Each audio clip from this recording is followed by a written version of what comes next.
திருப்பாடல் 91. உன்னதரின் பாதுகாப்பில் வாழ்பவர், எல்லாம் வல்லவரின் நிழலில் தங்கியிருப்பவர். ஆண்டவரை நோக்கி, நீரே என் புகலிடம், என் அரண், நான் நம்பியிருக்கும் இறைவன் என்று உரைப்பார். ஏனெனில் ஆண்டவர் உம்மை வேடரின் கண்ணினின்றும் கொன்றழிக்கும் கொள்ளை நோயினின்றும் தப்புவிப்பார். அவர் தம் சிறகுகளால் உம்மை அரவணைப்பார். அவர் தம் இறக்கைகளின் கீழ் நீர் புகலிடம் காண்பீர். அவரது உண்மையே கேடயமும் கவசமும் ஆகும். இரவின் திகிலுக்கும் பகலில் பாய்ந்து வரும் அம்புக்கும் நீர் அஞ்சமாட்டீர்.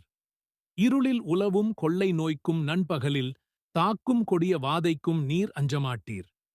பக்கம் 1000 பேர் வீழ்ந்தாலும், வலப்புறம் 10,000 பேர் தாக்கினாலும் எதுவும் உம்மை அணுகாது. பொல்லார்க்குக் கிடைக்கும் தண்டனையை நீரே பார்ப்பீர். கண்ணாலேயே நீர் காண்பீர். ஆண்டவரை புகலிடமாய்க் கொண்டீர். உன்னதரை உறைவிடமாக்கிக் கொண்டீர். ஆகவே தீங்கு உமக்கு நேரிடாது. வாதை கூடாரத்தை நெருங்காது. நீர் செல்லும் இடமெல்லாம் உம்மைக் காக்கும்படி தம் தூதர்க்கு அவர் கட்டளையிடுவார். கால் கல்லின்மேல் மோதாதபடி அவர்கள் தங்கள் கைகளில் உம்மை தாங்கிக் கொள்வர். சிங்கத்தின் மீதும் பாம்பின் மீதும் நீர் நடந்து செல்வீர்.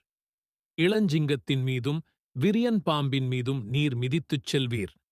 அவர்கள் என் மீது அன்பு கூர்ந்ததால் அவர்களை விடுவிப்பேன்.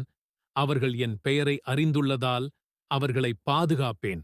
அவர்கள் என்னை நோக்கி மன்றாடும்போது அவர்களுக்கு பதிலளிப்பேன். அவர்களது துன்பத்தில் அவர்களோடு இருப்பேன். அவர்களை தப்புவித்து அவர்களை பெருமைப்படுத்துவேன். நீடிய ஆயுளால் அவர்களுக்கு நிறைவளிப்பேன். என் மீட்பை அவர்களுக்கு வெளிப்படுத்துவேன்.